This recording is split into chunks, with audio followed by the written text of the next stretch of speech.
బుధవారం నల్గొండ పట్టణంలోని స్థానిక దొడ్డి కుమరయ్య భవనంలో ఐద్వా జిల్లా కమిటీ సమావేశం జిల్లా అధ్యక్షురాలు పోలేబోయిన వరలక్ష్మి అధ్యక్షతన జరిగింది. ఈ సమావేశంలో జిల్లా ప్రధాన కార్యదర్శి పాలడుగు ప్రభావతి పాల్గొని మాట్లాడారు.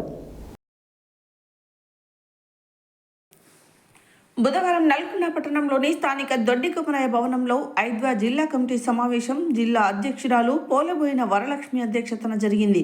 ఈ సమావేశంలో జిల్లా ప్రధాన కార్యదర్శి పాలడుగు ప్రభావతి పాల్గొని మాట్లాడుతూ ప్రభుత్వం 6 గ్యారంటీలు ఇచ్చిందని, కానీ అవి అమలుకు నోడ్చుకోవడం లేదని తెలిపారు. మహిళలు ఏకమై తిరగబడితే ప్రభుత్వాలు గాల్లో కొట్టుకుపోతాయని అన్నారు. ప్రజలు తిరగబడక ముందే వాగ్దానాలు అమలు చేయాలని తెలంగాణ రాష్ట్ర ప్రభుత్వాన్ని కోరారు. ప్రజల సమస్యలు పరిష్కరించే దగ్గర ప్రభుత్వ అధికారులు గాలికి వదిలేశారని, ఏ ఒక్కరూ ప్రజా సమస్యలు పట్టించుకునే పరిస్థితి లేదని అన్నారు. జిల్లా అధికారుల నుండి మండల స్థాయి అధికారుల వరకు సమయపాలన పాటించడం లేదని తెలిపారు.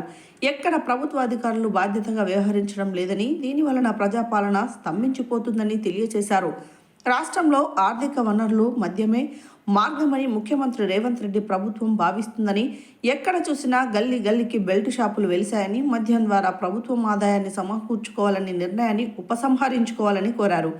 ఈ కార్యక్రమంలో రాష్ట్ర కమిటీ సభ్యులు కొండ అనురాధ, జిట్టా సరోజ, జిల్లా ఆఫీస్ బేరర్స్ చనబోయిన నాగమణి, భూతం అరుణకుమారి, తుమ్మల పద్మ, కారంపూడి ధనలక్ష్మి, మహమ్మద్ సుల్తానా, దామర లక్ష్మి, జిల్లా కమిటీ సభ్యులు అరుణ, ఉమారాణి, కౌసల్య, జంజిరాల ఉమా, శీలం పద్మ, పార్వతమ్మ, సైదమ్మ తదితరులు పాల్గొన్నారు.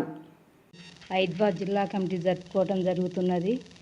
ఈ నవంబర్ 25 నుంచి డిసెంబర్ 10 వరకు జరుగుతున్న మానవ హక్కుల దినోత్సవం సందర్భంగా ప్రతి కాలేజీలో, స్కూళ్ళల్లో సెమినార్స్ పెట్టి అమ్మాయిల పైన జరిగే హత్యలు, అత్యాచారాలపై అవేర్నెస్ కల్పించడం జరుగుతున్నది. ఇప్పుడు మెయిన్గా రాష్ట్ర ప్రభుత్వం మారితే మా బతుకులు మారుతాయని చెప్పి ఎంతోమంది పేద ప్రజలు ఆశించారు. కానీ కాంగ్రెస్ గవర్నమెంట్ వచ్చినాక కూడా మహిళలకు కానీ పేదవాళ్ళకు కానీ న్యాయం అనేది జరగట్లేదు. ప్రతి దానికి రేషన్ కార్డు లింక్ అంటున్నారు, కానీ కొత్త రేషన్ కార్డులు ఇవ్వలేదు. రేషన్ మీద 14 రకాల సరుకులు ఇస్తా అన్నారు, కానీ ఇప్పటికి కూడా కాంగ్రెస్ గవర్నమెంట్ వచ్చినాక కూడా ఇంకా అవి అమల్లోకి రాలేదు. కానీ ఈ గవర్నమెంట్ వచ్చినాక మహిళలపైన హత్యలు, అత్యాచారాలు ఇవన్నీ కూడా అరికడతారు, మాకు న్యాయం జరుగుద్ది అని అంటే మహిళలపైన ఇంకా హత్యలు, అత్యాచారాలు ఇలాంటివి ఎక్కువైపోయినాయి. మాదక ద్రవ్యాలు, మద్యం కానీ, డ్రగ్స్ కానీ ఇలాంటి అన్నిటిని కూడా నియంత్రించి మహిళలకు రక్షణ కల్పించాలని చెప్పేసి మేము ఐద్వాగా డిమాండ్ చేస్తున్నాం.